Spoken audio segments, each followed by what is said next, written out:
दीदी, हम जानते हैं कि आप हमें बिल्कुल नहीं जानती, पर यकीन मानिए, हम जो कहने आए हैं वो आपके और हमारे दोनों के लिए बहुत जरूरी है।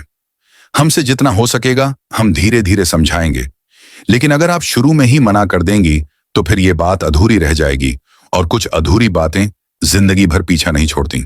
हम ये नहीं कह रहे कि हम आपके भरोसे के लायक हैं, लेकिन हम बस इतना कहना चाहते हैं कि हमारे पास कोई बुरा इरादा नहीं है। हमारे पास कुछ खोया हुआ है जो शायद आपके पास है, और जो आपके पास है वो हमसे कभी जुड़ा हुआ था।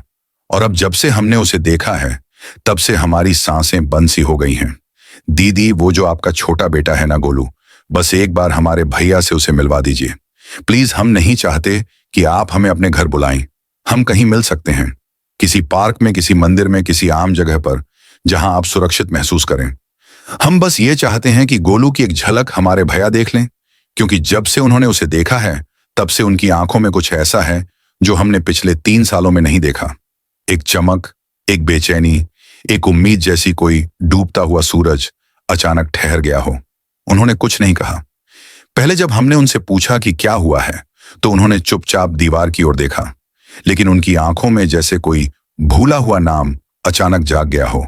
और फिर वो तस्वीर देखी गोलू की, तो घंटों तक बस देखते रहे बिना पलक झपकाए, और वो एक तक देखना इतना गहरा था कि हमें यकीन हो गया कि कुछ है, कुछ ऐसा जो जुड़ता है, जो उन्हें उस रात की तरफ खींच लाया है जिस रात सब कुछ उजड़ गया था।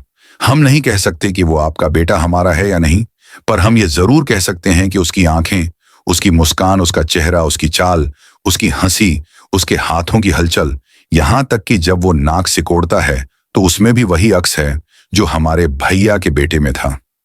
हाँ दीदी, हमारे भैया का एक बेटा था, आरव नाम था उसका। 3 साल पहले एक रात अचानक वो गायब हो गया।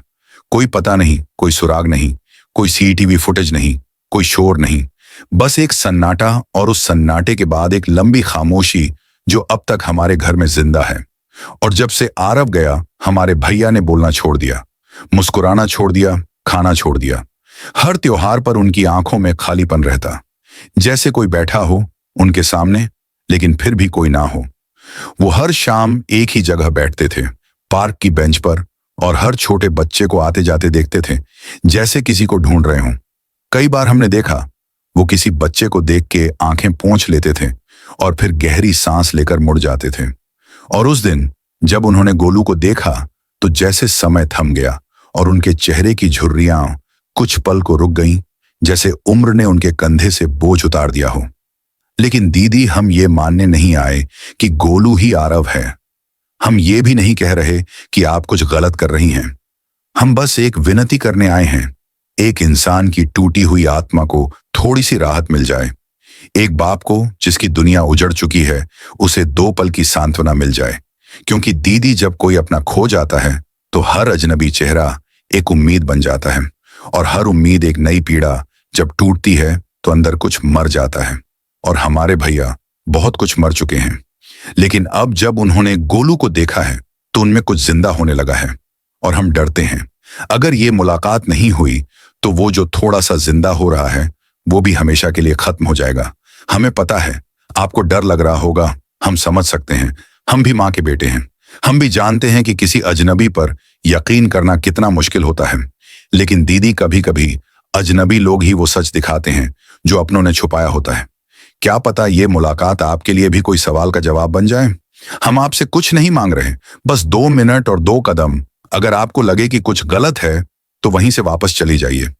लेकिन अगर आपको भी वो कंपन महसूस हो जो हमारे भैया को हुआ था, तो शायद आपकी आंखें भी उसी सच्चाई को पहचान लेंगी जो हम 3 साल से ढूंढ रहे हैं। दीदी, गोलू सिर्फ एक बच्चा नहीं है, वो किसी अधूरी कहानी की आखिरी लाइन है। वो किसी टूटे हुए आदमी की आखिरी सांस है, और उस सांस को अगर आज आपने रोक दिया तो कल शायद कोई और सांस किसी और मासूम के साथ जुड़ जाए, और फिर कोई और माँ हमारे दरवाजे पर दस्तक दे। इसलिए हम कह रहे हैं, आज ही ये कहानी पूरी कर दीजिए, और यकीन मानिए हम कोई नुकसान नहीं करेंगे।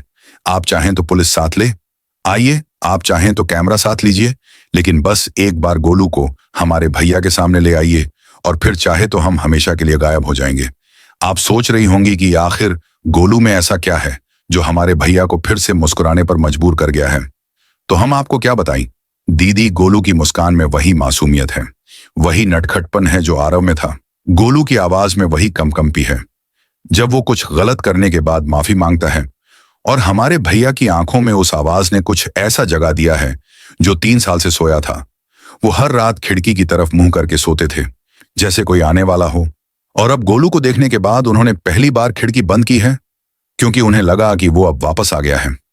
दीदी, आप इस बात को पागलपन कह सकती हैं, आप इसे एक दुखी आदमी का भ्रम मान सकती हैं, लेकिन कोई भ्रम अगर किसी की जान बचा सकता है तो क्या वो भ्रम नहीं जीना चाहिए? क्या उसे एक मौका नहीं मिलना चाहिए? क्या आप एक मुस्कान के लिए इतनी सी मदद नहीं कर सकती? अगर आज आप गोलू को ले आएंगी तो शायद हम सबके लिए कुछ बदल जाएगा। आपके लिए नहीं तो कम से कम उनके लिए जो अब भी उस रात में जी रहे हैं जब आरव गया था। एक रात जो कभी खत्म नहीं हुई, एक सवेरा जो कभी उगा ही नहीं। और अब अगर ये सूरज फिर से निकलेगा तो शायद उसी मुलाकात से निकलेगा जो आप आज हमें दे सकती हैं। दीदी, बहुत विनती है, बस एक बार